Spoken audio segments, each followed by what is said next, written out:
Boa tarde, sou a professora Karine, eu sou professora do curso de Letras do IFES Venda Nova do Imigrante. Para apresentar lá, como é que faz? Ele coloca? Assim. E tenho que agradecer, neste tempo de tantos cortes, ao Instituto, à CAPES, que financiou a minha tese de doutorado, e essa apresentação hoje é fruto dos meus estudos do doutorado e também dos meus estudos pós-tese, que eu desenvolvo hoje com o meu grupo de pesquisa no IFES, e aí sai o CAPES repetido ali, mas é a FAPES, a Fundação de Amparo à Pesquisa do Espírito Santo, então os agradecimentos foram feitos.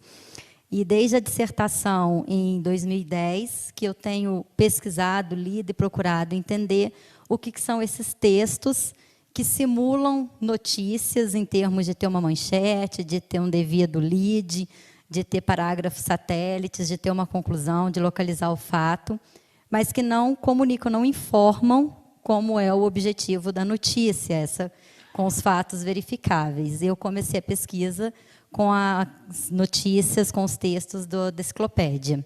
Fui para o doutorado, verifiquei que esses sites que parodiavam perfis de sites de jornalismo tinham se multiplicado, e o mais conhecido hoje é o sensacionalista, mas para a tese eu trouxe outros 5, o Laranjas News, G17, o Bairrista, Diário de Barrelas e Diário Pernambucano. Então, existem outros, e hoje, com a pesquisa que eu tenho lá no Instituto, eu já descobri outros 2 pelo Instagram, que a gente começou a verificar e a investigar, então, que textos são estes.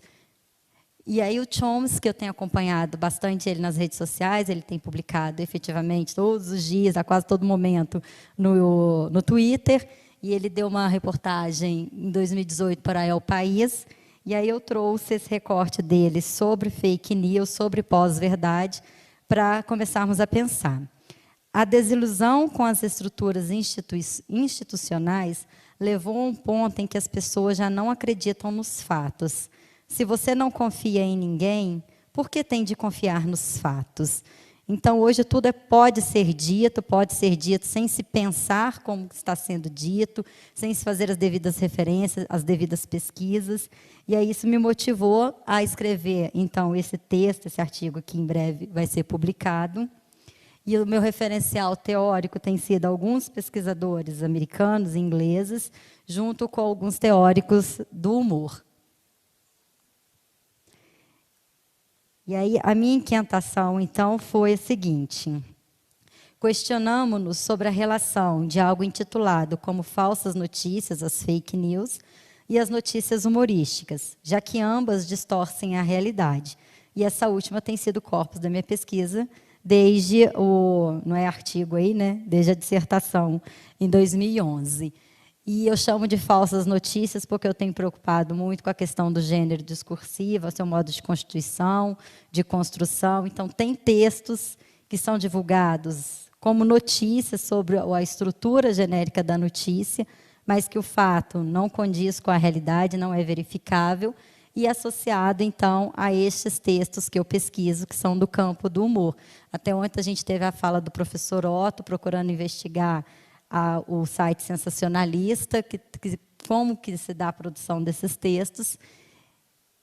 E aí eu trouxe, então, esse, que é uma fake news, circulou no Facebook, em julho, na época da questão da candidatura do Eduardo Bolsonaro à Embaixada Americana. Então, o texto é: você sabia que Benedita da Silva já foi embaixadora em New York e nem inglês falava? Está lembrado do escândalo do aluguel da limusine nos Estados Unidos por Benedita? Percebo que a petralhada tem uma síndrome do esquecimento oportuno, mas nós estamos ajudando a lembrar. Brasil acima de tudo, Deus acima de todos.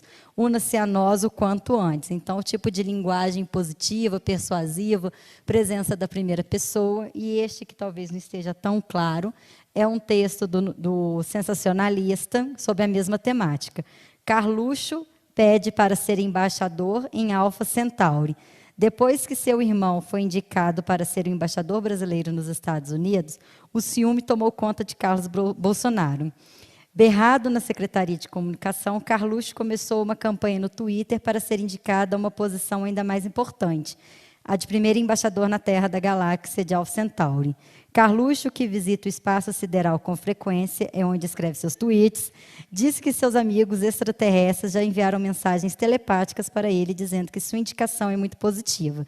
Enquanto isso, em Washington, a embaixada brasileira vai servir hambúrgueres e suco de laranja. Dudu diz que também sabe fazer pão de hambúrguer e vai levar 39 quilos de farinha para o Washington. Então, vocês estão rindo devido à quantidade de conhecimento intertextual que esse texto agrega. Essa primeira análise é condicionada ao texto da fake news, que ele tem essa questão do poder argumentativo e tem da primeira pessoa, a caixa alta, que já fora discutido no dia de ontem. E o que importa aqui é a análise do segundo texto, que é um texto mais extenso, que simula o texto de uma notícia. Ele apresenta um parágrafo muito semelhante a um lead, no qual encontramos as informações sobre qual é a situação, como ela aconteceu, quem são os envolvidos. No entanto, há alguns trechos que nos fazem duvidar do conteúdo veiculado e tornam um enredo, então, humorístico, que é a categoria que eu pesquiso. Devido à presença de questões absurdas e irônicas, a saber, ser embaixador de Alpha Centauri, visita ao espaço sideral, amigos extraterrestres, suco de laranja e 39 quilos de farinha. Percebe-se que o leitor precisa acionar seu conhecimento de mundo, e como todos nós aqui somos detentores disso, a gente consegue assimilar um ou outro, e o fator de humor é acionado.